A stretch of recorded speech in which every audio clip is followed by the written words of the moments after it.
Probablemente la traducción de la palabra guhá es la que más confusión trajo a la historia de la filosofía. Guhá, entre varios significados, es cavidad, caverna, cráneo, así que pensar dentro o fuera de la cavidad podría significar fuera de la cabeza o fuera del corazón o fuera de ambos. Como vimos anteriormente, el Kena Upanishad es quien se pregunta en dónde se producen los pensamientos. Kena refiere a por quién o por qué causa, y así vemos el primer verso. ¿Enviado por quién la mente se posa en ciertos objetos? ¿Ordenado por quién el aliento activa al cuerpo? ¿Quién nos envía el discurso que decimos? ¿Quién en realidad dirige los oídos y los ojos? Para responder esta pregunta, este Upanishad afirma que el conjunto llamado Antakarana es una entidad formada por una parte que produce pensamientos y un intelecto que toma decisiones o realiza acciones basadas en esos pensamientos. La mente, que es un ente que vive en la oscuridad, produce pensamientos basados en información que recibe de tres fuentes.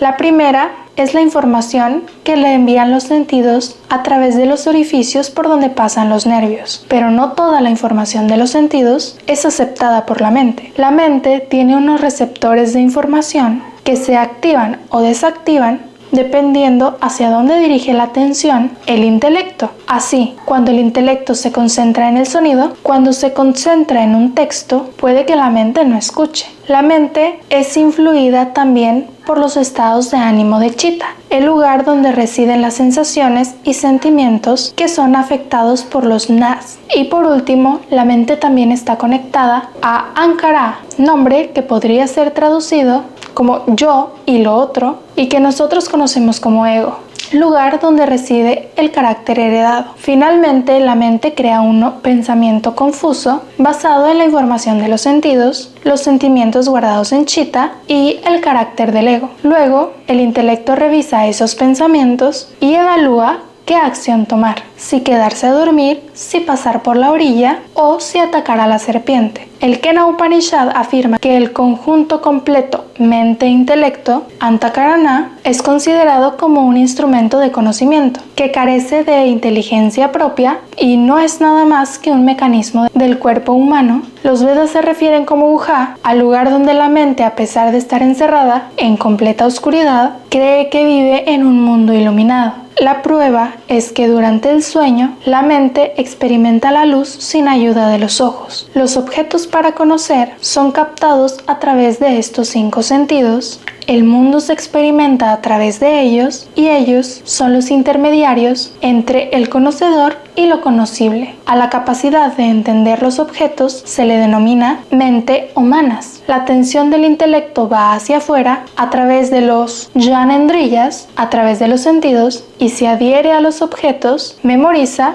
y en ese momento y mediante esta acción aprende la forma del objeto en cuestión. Y esto se denomina vritti o perturbación del campo de la mente. La mente no posee inteligencia ni vida en sí misma y debido a ello sus transformaciones y manipulaciones también son sin vida. Así que lo que vemos depende no solamente de la vista, sino también de la dirección en la que se apunta la atención. La atención hace que recordemos a una persona entre decenas de otras personas que el ojo ha visto. Un niño ve animales, el vendedor ve galletas, un comprador de oro solo ve oro, el vendedor de estas joyas ve el anillo de bodas de su padre. Los sentidos son confiables, pero la mente distorsiona lo visto debido a la influencia de Chitta y el ego. Del mismo modo que un carro carece de inteligencia y es guiado por el conductor inteligente, debe de haber un conductor que dirija al conjunto mente-intelecto, que también carece de inteligencia. Un conducto que se instale en él y lo utilice como su vehículo. Ya vimos en capítulos anteriores que cuando el carro tiene 7 caballos, se refiere a la luz solar que llega a nosotros a través de 7 colores. Este carro que necesita conductor, mente-intelecto, se representa con 5 caballos, que son los 5 receptores de los sentidos. La fuerza motriz, que activa y desactiva los instrumentos internos, los sentidos de acción, los sentidos de conocimiento y los aires vitales. Esta fuerza es una inteligencia suprema. Estos carros preparados para conducir 5 animales fueron construidos como ofrenda o reconocimiento a la inteligencia superior para que acceda a instalarse en en ellos y a dirigir nuestros sentidos. Kena Upanishad afirma que dicha fuerza es algo diferente del instrumento, de modo que el conductor del conjunto de los sentidos no está en la mente. Este concepto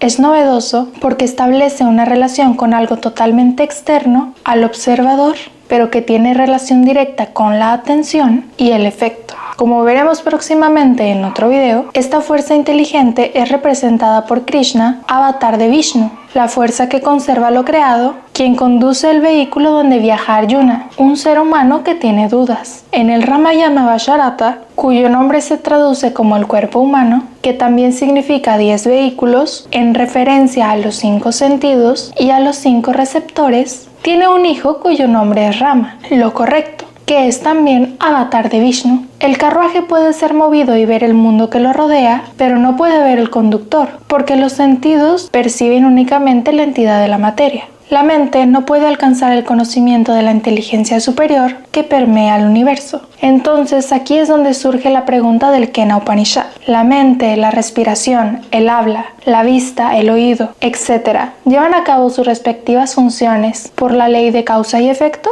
o actúan por el deseo de una fuerza consciente? Cuando el manas, a través de los sentidos, va hacia los objetos y los envuelve, se obtiene conocimiento de ellos, de modo que los 5 sentidos y la mente son instrumentos de condición. ¿Cómo es que pueden llevar a cabo esta función inteligente, siendo que por sí mismos sí carecen de inteligencia? La respuesta es debido a la presencia del espíritu, al reflejo del fulgor de esta inteligencia superior sobre el antakarana, el instrumento dentro del cráneo. Decimos que el sol se vuelve visible mediante el reflejo de las gotas. Podemos afirmar que está en las gotas o también podemos afirmar que aparece en las gotas, pero su reflejo es la prueba de que está presente en este momento, que no está cubierto por las nubes. Dicho de otra manera, ver el reflejo en las gotas es prueba suficiente de que el sol está en la gota y en otro lugar simultáneamente. Así, para el Vedanta, la capacidad del ser humano para tener pensamientos abstractos, conceptuales, artísticos o espirituales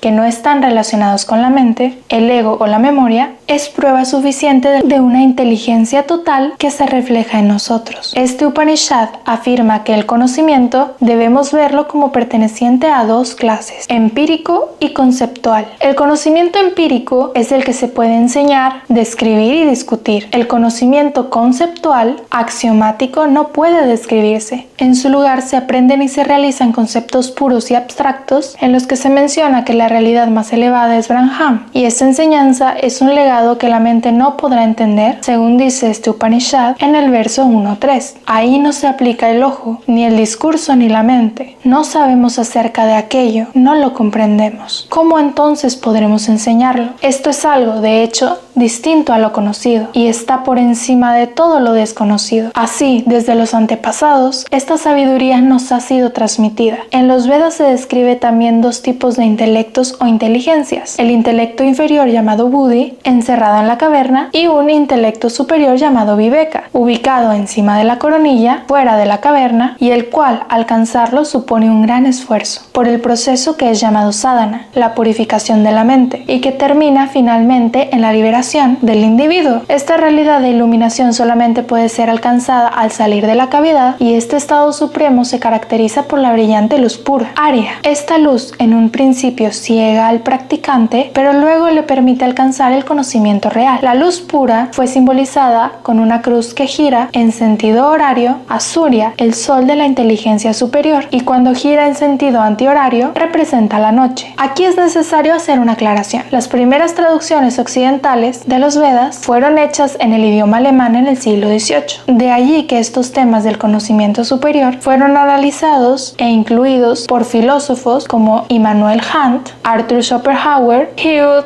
Hall y otros más. Los alemanes estaban convencidos de que la palabra Arya en los Vedas se refería a la raza blanca europea y se apropiaron del símbolo svástica, que durante un siglo fue utilizado en sentido auspicioso de prosperidad espiritual, hasta que en 1930 se utilizó para identificar a un partido político. Kena Upanishad afirma que lo observado con un intelecto inferior no tiene existencia real, sino que es una mezcla de realidad e irrealidad. Este defecto puede llegar a ser observado por la conciencia individual cuando la atención se dirige adecuadamente. La conciencia, cuando es capaz de observar al mundo y observarse a sí misma, comienza a dejar de creer en lo visto y descubre que su estado real se encuentra fuera de lo observable, alcanzando así el conocimiento total llamado conciencia de lo absoluto. Los Vedas explican el mecanismo del proceso lógico que lleva a la conclusión de que el mundo observado es una ilusión. Explican que todo lo observado por el observador es resultado de la separación mental del campo de la existencia, lo observado y quien observa. Esto es lo que ve y entiende el estado llamado intelecto inferior. Para nuestro intelecto inferior podemos utilizar un ejemplo. Un teléfono sin conexión a internet puede ver el mundo y grabar sus sonidos, pero si quiero grabar los cuadros del museo, debo ser yo el conductor de este vehículo y llevarlo hasta el museo y a través del teléfono registrar el paseo por el museo. Sin embargo, si yo logro conexión a internet, puedo conocer todos los museos del mundo sin tener que llevar el teléfono a ningún lugar, dejando de buscar museos en lo externo y conectándome con la conexión interna, puedo encontrar el conocimiento de la totalidad de todos los museos. Toda discusión acerca de este mundo, observado por el estado inferior, es vana porque está lidiando con su propia sombra. Los Vedas nos enseñan que existe un estado superior de observación donde lo observable y el observador pueden ser vistos como un conjunto, y de esta manera mi conocimiento se expande a un campo inimaginable. Por ejemplo, observando la misma imagen, puedo inferir la posición del sol, su movimiento y su distancia. Observando un poco más, puedo conocer también la hora, la duración del día, las estaciones y los ciclos anuales. Puedo conectarme con mi capacidad del pensamiento abstracto sin ningún teléfono. A esta conexión se refieren los Vedas cuando nos hablan de Atma y el reflejo de la totalidad de nosotros, cuando nos hablan de la luz, cuando nos hablan de Brahman como el campo del conocimiento total.